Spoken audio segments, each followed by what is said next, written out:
Om Swastiastu. Perkenalkan, nama saya Ika Dharma Rupawan dari kelas 4 dengan NIM akhir 1172. Di sini saya akan mempresentasikan tugas 1, yaitu tentang pandangan atau pendapat para tokoh tentang arsitektur. Di sini adapun poin permasalahan yang melatar belakangi dari materi ini, yaitu ada 3. Yang pertama ada what is arsitektur atau apakah arsitektur itu.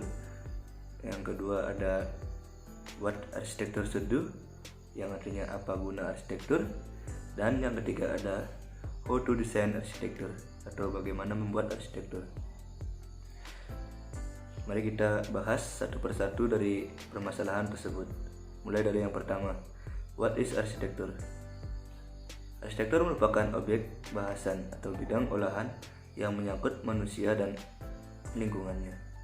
Arsitektur juga tidak lepas dari perkembangan dan peradaban manusia, atau tidak dapat lepas dari aspek sosial, ekonomi, dan budaya. Tujuan arsitektur ialah untuk memenuhi kebutuhan serta kenyamanan manusia. Arsitek merupakan pelaku utama yang melaksanakan perencanaan, perancangan, dan perwujudan atau pembangunan arsitektur. Ilmu yang mempelajari tentang bangunan atau perancangan dan pelaksanaan pembangunan arsitektural merupakan sifat-sifat keterangan yang berkaitan dengan tinggi rendahnya nilai arsitektur. Adapun pengertian arsitektur menurut Marcus Vitruvius Folio yang mencakup 3 aspek, yaitu utilitas, firmitas, dan venustas. Ketiga aspek ini dikenal konsep kerja ABC. Ketiga aspek ini saling berkaitan dan tidak dapat berdiri sendiri. Masing-masing aspek saling mendukung, kerjasama secara harmonis. Sebelum itu saya akan menjelaskan lebih detail lagi pengertian dari arsitek dan arsitektural. Arsitek merupakan pelaku utama yang melaksanakan perancangan, perencanaan, dan perwujudan atau pembangunan. Sedangkan arsitektur merupakan ilmu yang mempelajari tentang bangunan, yaitu perencanaan, perancangan, dan pelaksanaan bangunan. Kemudian adapun arsitektural yang merupakan sifat-sifat atau keterangan yang berkaitan dengan tinggi rendahnya nilai arsitektur. Adapun pengertian arsitektur menurut Marcus Portelius yang mencakup 3 aspek itu. Nah, yang pertama ini yang dijelaskan oleh Marcus Vitruvius Folio ada utilitas. Utilitas merupakan aspek yang berusaha menjelaskan bagaimana sebuah desain arsitektur dapat mewadahi kebutuhan dan aktivitas penggunanya, yang diwujudkan dalam program ruang 1 perancangan dan perencanaan. Desain yang disesuaikan berdasarkan kebutuhan dan keinginan penggunanya. Aplikasi dapat tercipta dari wujud susunan dan komposisi denah yang disesuaikan dengan kebutuhan dan aktivitas penghuni melalui program ruang atau diagram fungsi-fungsi. Yang kedua ada firmitas. Aspek firmitas menjelaskan bagaimana sebuah desain arsitektur dapat terwujud dengan memanfaatkan teknologi yang ada. Tidak sekedar dibangun atau diwujudkan, sebuah desain arsitektur kokoh untuk melindungi user atau penggunanya dari kemungkinan ancaman. Aplikasi aspek firmitas bisa diaplikasikan melalui daya dukung struktur dan teknologi suatu bangunan. Misalnya, struktur bangunan apartemen menggunakan sistem struktur rangka dengan material beton. Dan yang ketiga ada venustas. Aspek venustas menjelaskan mengenai keindahan atau estetika sebuah hasil karya arsitektur. Tidak sekedar dapat digunakan, hasil arsitektur juga harus mampu mewujudkan visual yang baik dengan merespon dari lingkungannya. Aplikasi aspek venustas dapat diterapkan melalui desain yang merespon masalah yang berkembang di lingkungan sekitarnya. Sebuah desain juga mampu mempresentasikan suatu kalangan, sosial budaya, ekonomi, dan politik. Dan pada poin permasalahan yang kedua, yaitu what architecture should do atau apa guna arsitektur, mari kita bahas mengenai topik tersebut. Menurut Geoffrey Broadbent, ada beberapa gagasan tentang fungsi arsitektur yang dikemukakan dalam buku Scene, Symbol and Architecture. Broadbent memandang bahwa fungsi arsitektur perlu ditelusuri berdasarkan hubungan antara arsitek itu sendiri dengan penikmatnya atau manusia. Dalam memformulasikan konsepnya mengenai fun arsitektur, disebutnya building task. Broadbent mencoba menelusurinya menjadi 3 aspek utama dalam kaitan evaluasi suatu karya arsitektur, yaitu ada arsitek atau perancangnya, pemakainya, penikmat dan pengamat, dan yang ketiga ada arsitektur itu sendiri secara otonom.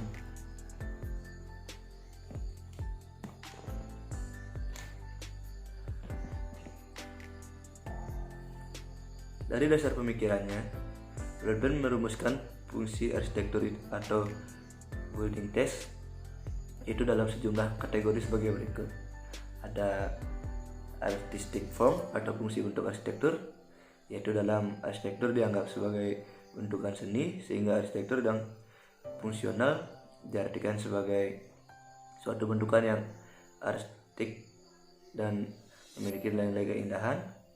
Jadi dapat diambil patokan secara empirikal bahwa suatu bangunan harus mempunyai fungsi estetika untuk memperindah suatu karya arsitektur agar dapat dinikmati. Dan ada juga kontainer atau fungsi perwadahan. Pengertian kontainer ini lebih mengacu pada fungsi pewadahan aktivitas, dalam arti bahwa bentuk arsitektur yang fungsional secara fisik adalah sesuatu yang mampu mewadahi suatu kegiatan atau aktivitas tertentu sehingga penikmat dapat merasa aman dan nyaman. Kemudian ada climatic modifier atau modifikasi atau kontrol iklim. Dalam kategorinya, fungsi ini lebih menunjuk bahwa bentukan arsitektur yang fungsional itu dapat diartikan sebagai bangunan yang mampu mengantisipasi, mengontrol, dan mengadaptasi dengan lingkungan fisiknya. Dalam hal ini adalah aspek iklim yang berlaku di sekitarnya.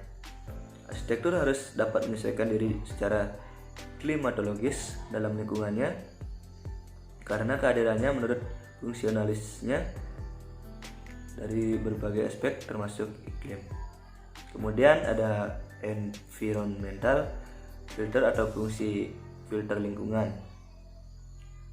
Bangunan mampu beradaptasi dalam mengikut sertakan karakteristik dominan dan setidak-tidaknya dapat memberikan nilai tambah dalam meningkatkan kualitas lingkungan tersebut. Kemudian ada behavior modifier atau fungsi untuk perilaku. Dalam kajian perilaku ini, arsitektur atau bangunan harus berfungsi sebagai bentuk perilaku.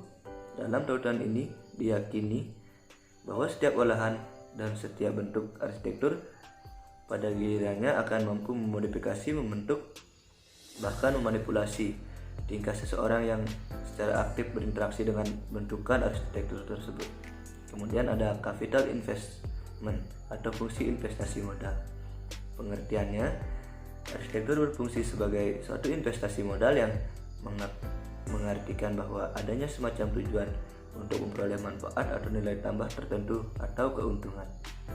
Investasi yang dimaksud adalah suatu upaya memanfaatkan sumber daya, baik modal uang, alat, dan tenaga untuk menghasilkan keuntungan tertentu.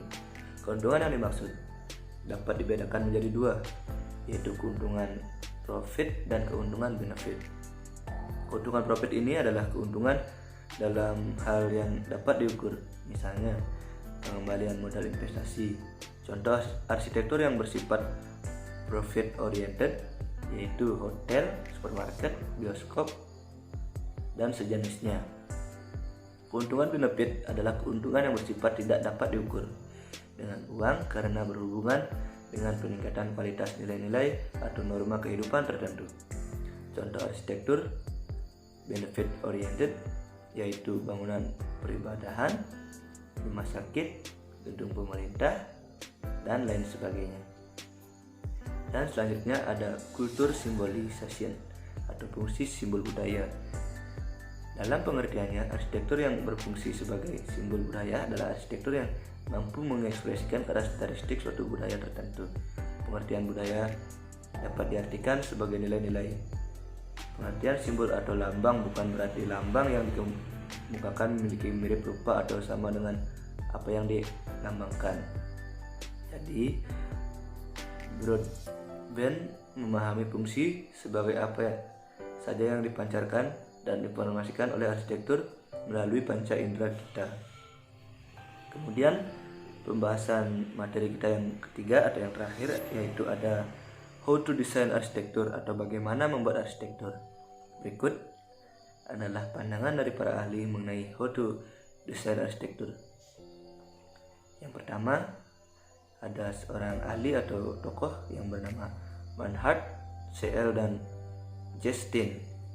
Menurut Bernhard C.L. dan Justin, arsitektur adalah seni dalam menegakkan bangunan, di mana dalam seni tersebut terdapat segi perancangan, konstruksi, dan solusi dekorasinya. Selain itu, sifat atau format bangunan, proses pembangunan, bangunan dan kelompok lainnya adalah segi-segi lain yang juga ada di dalam arsitektur. Berdasarkan pandangan Bernhard C.L. dan Justin, pembuatan arsitektur atau dalam menegakkan sebuah bangunan dilakukan dengan melewati beberapa langkah seperti sebagai berikut, yaitu perencanaan, konstruksi, dan solusi dekorasinya. Kemudian ada seorang ilmuwan atau tokoh yang bernama Van Ramon. Menurut pandangan beliau, arsitek adalah ruang lokasi hidup yang tempat manusia dengan bahagia. Ruang sendiri merujuk pada seluruh ruang yang terjadi karena tercipta atau diciptakan oleh manusia, atau ruang yang terjadi dengan sendirinya atau alami seperti gua, pohon, dan lain sebagainya. Menurut pandangan Van Ramon, arsitektur bisa terbentuk karena dua hal, yaitu diciptakan oleh manusia dan sesuai dengan kebutuhannya, dan juga bisa tercipta atau diciptakan dengan alam yang bisa dimanfaatkan oleh manusia seperti yang saya sampaikan tadi, yaitu goa, pohon, dan lain sebagainya. Kemudian ada juga tokoh yang bernama Francis D.K. Singh. Menurut beliau, arsitektur adalah kegiatan menyusun suatu tautan yang mempersatukan ruang, bentuk, kiat, dan fungsi. Berdasarkan pandangan dari Francis D.K. Singh, arsitektur ini dibangun dengan mengkoordinasikan atau menyatukan ruang, bentuk, kiat, dan fungsi menjadi satu tautan sesuai kebutuhan. Selanjutnya ada pendapat dari Claudel. Menurut Claudel, arsitektur adalah hasil persepsi dan penghargaan manusia terhadap ruang dan bentuk. Berdasarkan pandangan dari Claudel, terciptanya sebuah arsitektur dikarenakan oleh pengimplementasian arsitek terhadap imajinasinya dari ruang dan bentuk yang ada. Misalkan kita berhadapan dengan ruang di sekitar, kemudian akan muncul imajinasi suatu bangunan yang ingin kita dirikan.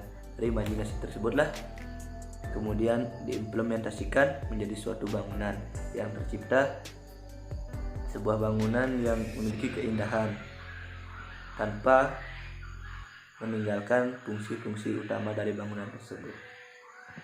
Itulah pendapat-pendapat dari beberapa tokoh tentang 3 permasalahan ini.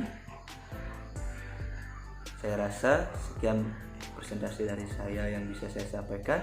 Apabila ada kesalahan kata, mohon dimaafkan. Semoga apa yang saya sampaikan bisa menjadi tambahan wawasan pada kalian semua. Sekian dari saya ucapkan terima kasih atas perhatiannya. Saya tutup dengan kalimat Santi.